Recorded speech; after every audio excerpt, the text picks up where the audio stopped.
배심원 여러분, 안녕하십니까? 우리끼리 참여재판 6번째 공판입니다. 지금부터 여러분 모두는 이 재판의 배심원입니다. 이 재판은 여러분과 제가 함께 마음대로 여는 재판입니다. 따라서 각자의 판단대로 자유롭게 판결을 내려주시기 바랍니다. 그러면 이제 재판을 시작하겠습니다. 사회적 통념. 이는 한 사회에서 일반적으로 널리 통하는 개념이나 생각을 뜻하는 말입니다. 이러한 사회적 통념은 사람들이 보편적으로 가지고 있는 기본적인 생각이기 때문에 어떤 한 사안의 정당성을 판단하는 기준으로의 역할을 하는 경우가 있습니다. 따라서 사회적 통념상 받아들일 수 있는 것과 받아들일 수 없는 것이 있죠. 하지만 사회적 통념이라는 것은 때로는 모호함을 갖습니다. 모든 사람의 인식이 동일할 수는 없기 때문이죠.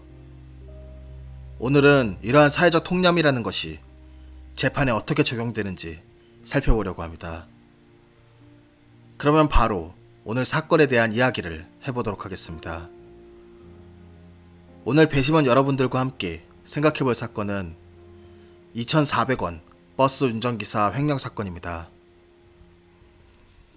버스 운전기사 이모 씨는 2014년 1월 3일 전라북도 삼례에 위치한 우석대학교에서 서울 남부터미널로 가는 버스를 운행하다가 한 정류장에서 승객 4명으로부터 승차요금 46,400원을 수령하여 동전을 운전석에 따로 보관하였고, 운행을 마친 후 운행일보의 현금란에 11,000원씩 4명, 즉 44,000원이라고 기재한 다음 회사에 44,000원만 납부했습니다.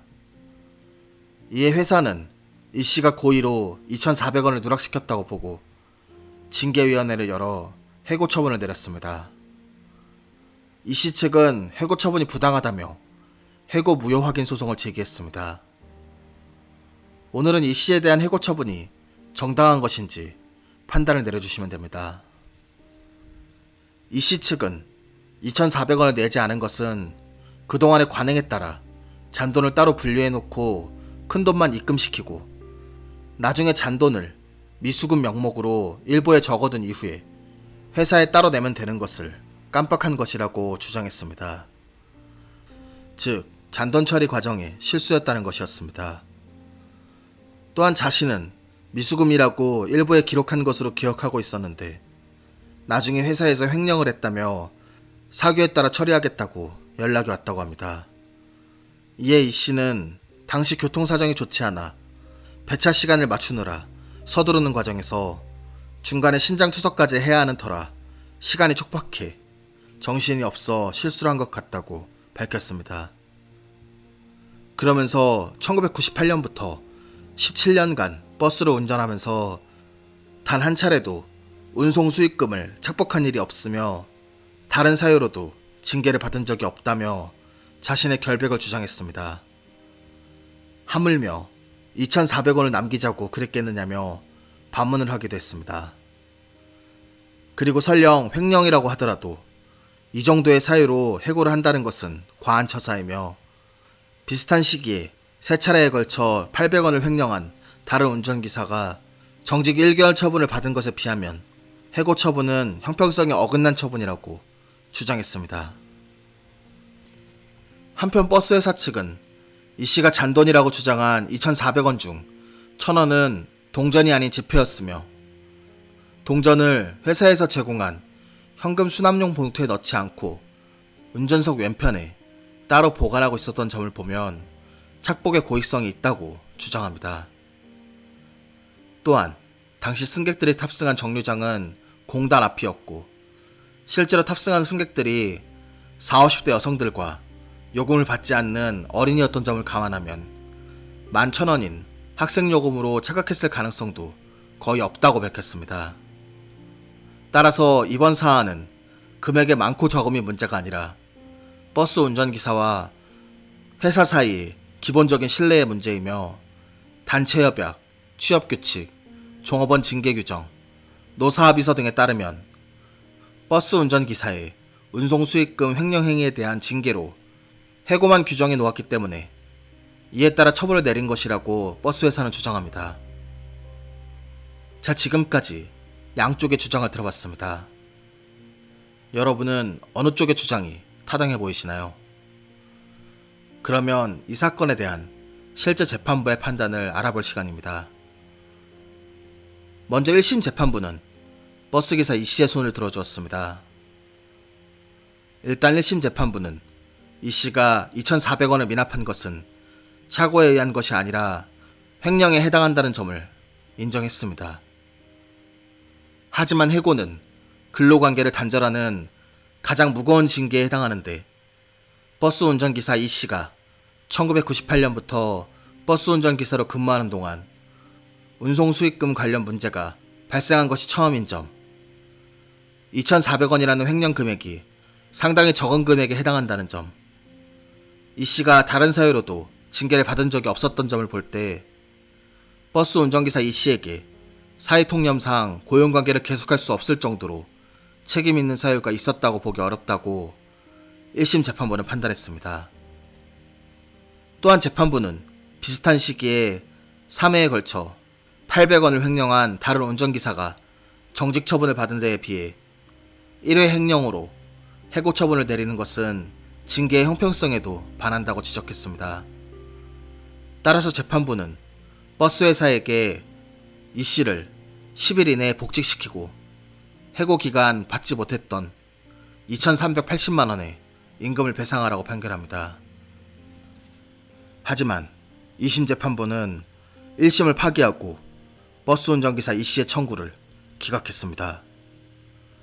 버스 운전기사 이씨가 승객에게 받은 요금 중 일부를 현금 수납용 봉투가 아닌 운전석 왼편에 따로 보관한 점, 당시 탑승한 승객이 40, 50대 여성들로 일반 요금을 학생 요금으로 착각할 가능성이 거의 없었던 점 등에 비춰 이씨의 행동이 운송수익금 착복에 해당한다고 판단했습니다.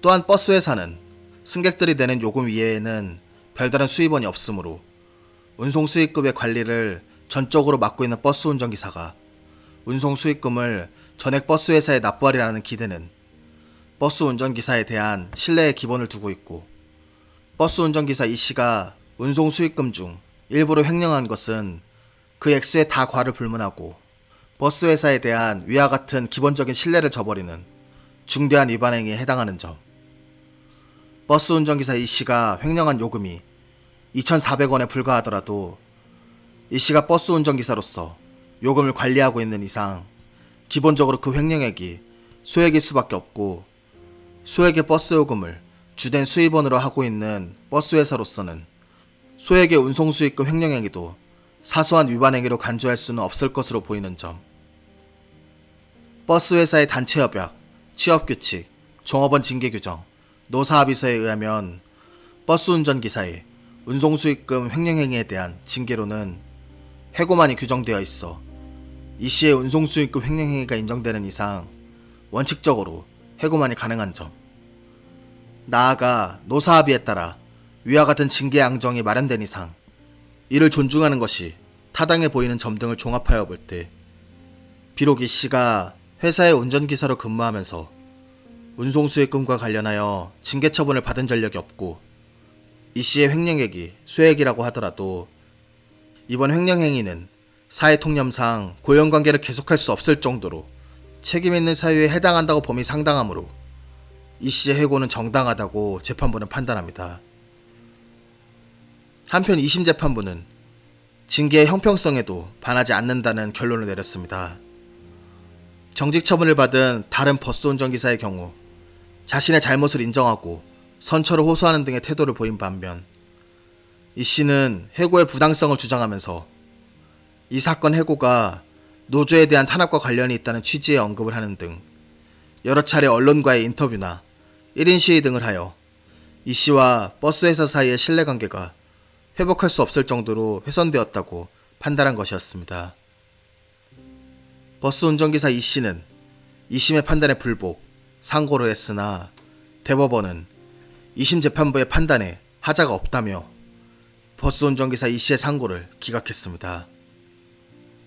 그렇게 이 씨의 해고는 돌이킬 수 없는 일이 되었습니다.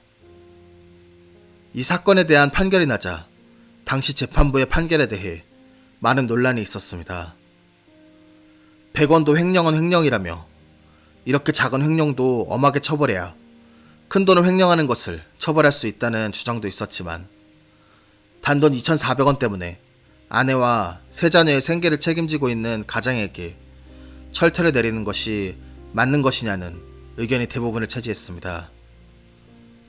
나아가 거액을 횡령한 재벌 총수에게 가해지는 솜방망이 처벌과 비교하며 분통을 터뜨리는 의견도 많았습니다. 이러한 논란과 함께 생각해 볼 것은 사회적 통념에 대한 것입니다. 개개인의 생각과 판단은 모두 다르기 때문에 이를 사회적 통념이라는 개념으로 하나로 묶는 것은 어쩌면 무리일지도 모릅니다. 그럼에도 재판부가 사회적 통념이라는 것을 하나의 판단 기준으로 삼는 것은 국민들의 생각에 다가가려는 노력이라고 생각합니다.